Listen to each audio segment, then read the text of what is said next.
Hello বন্ধুরা, সবাই কেমন আছো? আশা করছি ভালো আছো। আমিও মোটামুটি আছি। যাই হোক, সবার আশীর্বাদ ভালোবাসায় দিন মোটামুটি চলছে। তো ভিডিওটা আজকে এখান থেকেই শুরু করলাম, একদম ফার্স্ট সকাল থেকে। ঘুম থেকে উঠেই ভাবলাম আজকে একটা ডেইলি ব্লগ তোমাদের সাথে শেয়ার করি।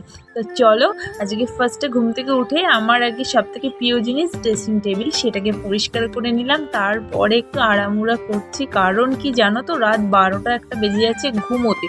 কারণ ছেলের পরীক্ষা চলছে, ওই কারণে ঘুমটা ঠিকঠাক হচ্ছে না। তার মধ্যে আজকে মশারির ভিতরে এত মশা ঢুকেছে যে মাঝরাতে উঠে আমার মশা মারতে হয়েছে, না হলে 15-16টা।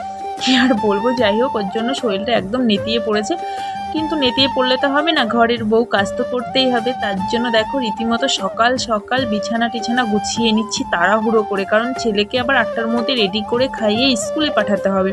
ওইদিকে একটা চাপ রয়েছে, তারপরে আবার একটু এক্সাম আছে, একটু রিভিশন করাতেও হয় সকালবেলা। মায়েরা এটা বোঝে, অন্য কেউ সেটা বুঝবে না, কারণ বাচ্চাদের পরীক্ষা না মায়েদের পরীক্ষা বোঝাই যায় না বাচ্চাদের পরীক্ষা শুরু হলে।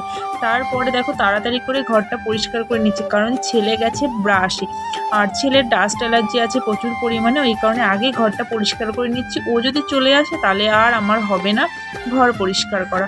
ওই কারণে ওকে বললাম, তুমি যাও ব্রাশটা করো বাবা, আমি ঘরটা পরিষ্কার করে নিই। এর মধ্যে ঘর বাড়ি সব কিছু পরিষ্কার করে দেখো ছেলেকে একটু রিভিশনে বসিয়ে দিয়েছি। বললাম, পাপা তুমি রিভিশনটা কমপ্লিট করো আর আমি এদিকে রান্না করি। তারপরে পাপাকে স্কুলে দিতে গেছিলো ওর বাবা, তো সেটা আর তোমাদের দেখাইনি বা শেয়ার করতে পারলাম না। যাই হোক, তখন খুব ব্যস্ত ছিলাম। তারপর দেখো দুপুরে রান্না বান্না বসিয়ে দিয়েছি। আজকে দুপুরে একটু করব ফ্রাইড রাইস, আর করব হলো একটু আলুর দম, মানে আলুর দম বলতে কাবলি ছোলা দিয়ে। ঠিক আছে, সব সরঞ্জাম গুছিয়ে নিয়েছি। আর দেখো ফার্স্ট টাইম, সত্যি কথা বলতে আমরা আজকে বাড়িতে 3 জনা রয়েছি। ফার্স্ট টাইম এই 3 জনের জন্য এত কিছু আয়োজন।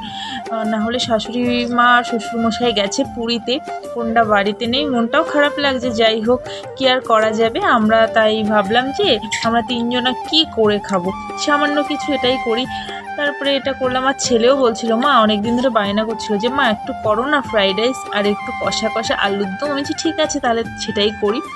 তো এই কারণে দেখো রান্নাবান্না সব কমপ্লিট। এইবার যাবো স্নানে, পুরো কমপ্লিট করে ঘরটার মুছে গ্যাস ট্যাস মুছে সব কিছু কমপ্লিট করে ফেলেছি।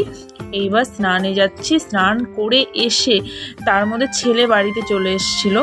কি করব, মানে তোমাদের কাছে সেই ক্লিপগুলো আমি শেয়ার করতেই পারলাম না। যাই হোক, স্নান করে ছেলে বললো, মা আমার কিছু একটু খেতে ইচ্ছা করছে। আমি বলছি ঠিক আছে, তুই বইটা নিয়ে বস, আমি তোর জন্য একটু তরমুজ কেটে নিয়ে আসি। আগের দিন তরমুজ এনেছিল, শাশুড়ি মাকে দিয়ে দেওয়া হয়েছে বাছে বসে খাবে বলে। আর এই দেখো এইটুকানি ছিল, তাই ভাবলাম ছেলেকে এইটুকানি কেটে দিই। আর আমার ছেলে না তরমুজ খেতে এত পছন্দ করে, কি আর বলবো। তোমাদের বাড়িতে বাচ্চারা এরকম পছন্দ করে কিনা একটু কমেন্ট করে জানিয়ে তো। আমার তো ছেলেকে বলতে নাই, পুরো আস্ত তরমুজ কেটে দিলেই ও খেয়ে নেবে, ভাত না দিলেও চলবে। ও এত পছন্দ করে, কি আর বলবো। বেশি তরমুজ খাওয়াও নাকি খুব একটা ভালো না, কারণ এখন নাকি তরমুজের মধ্যে ইঞ্জেকশন করে, আমি সঠিক জানি না, সবাই বলে তাই। আর ওর খুব অ্যালার্জির সমস্যা, ওই কারণে আমার খুব ভয় লাগে, এটা খাস না ওটা খাস না। এভাবে না বাচ্চা কাচ্চাকে মানে বলতেও খারাপ লাগে, আর ওরও খারাপ লাগে। মা আমাকে এটা বারণ করে ওটা বারণ করে, কি আর করব, মায়েরা তো জানো বাচ্চাদের কিছু হলে মাদের কত কষ্ট। যাই হোক, চলো কেটে নিয়ে পাপার কাছে চলে যাচ্ছি। পাপা তো পড়া ধুয়ে আগে তরমুজ খাবে, আমি এটা একদম জানি। দেখেছো তো, ও পড়া বন্ধ করে দিয়ে আগে ভালো করে বসে নিল কখন তরমুজটা খাবে। ঠিক আছে, ওর সব থেকে পছন্দের জিনিস সেটা হলো তরমুজ। তারপরে দেখো ছেলেকে এদিকে বললাম, তুই খেয়ে নে পাপা, আর এদিকে তোর বাবাকে আমি ভাত দিয়ে আসি। তোর তোমাদের দাদাভাইকে খেতে দিয়ে দিলাম। তোমাদের দাদাভাই আমাকে একটু বকাবকি করলো, কারণ ফ্রাইড রাইসটা এত ঝাল হয়েছে, এত ঝাল হয়েছে, কি আর বলবো। বকা টাকাতে সব কিছু শোনা কমপ্লিট। তারপরে দেখো ঘুমিয়ে পড়েছিলাম দুপুরবেলা। তারপরে এই যে মা এসছে আমাদের বাড়িতে, তো মাকে বললাম, মা একটু পিঠে বানাও তো, একটু গরম গরম পিঠে খেতে ইচ্ছা করছে, শীত তো চলেই যাচ্ছে, আর তো পিঠে খেতে পারবো না। তাই এদিকে একটুখানি ওই যে কী বলে পাটিসাপটার চেষ্টা করছিলাম, কিন্তু পাটিসাপটা তো বন্ধুরা হয়নি। একমাত্র এই যে কাঁচি পোড়া পিঠেটাই হয়েছে, দুধে ভিজানো, আমার সবথেকে পছন্দের জিনিস। তোমাদের কার কার পছন্দ অবশ্যই কমেন্টে জানিয়ে। দেখো ও মানে ফুলে ফাঁপে একদম একা একা। যাই হোক, ভিডিওটা কেমন লাগলো অবশ্যই জানি।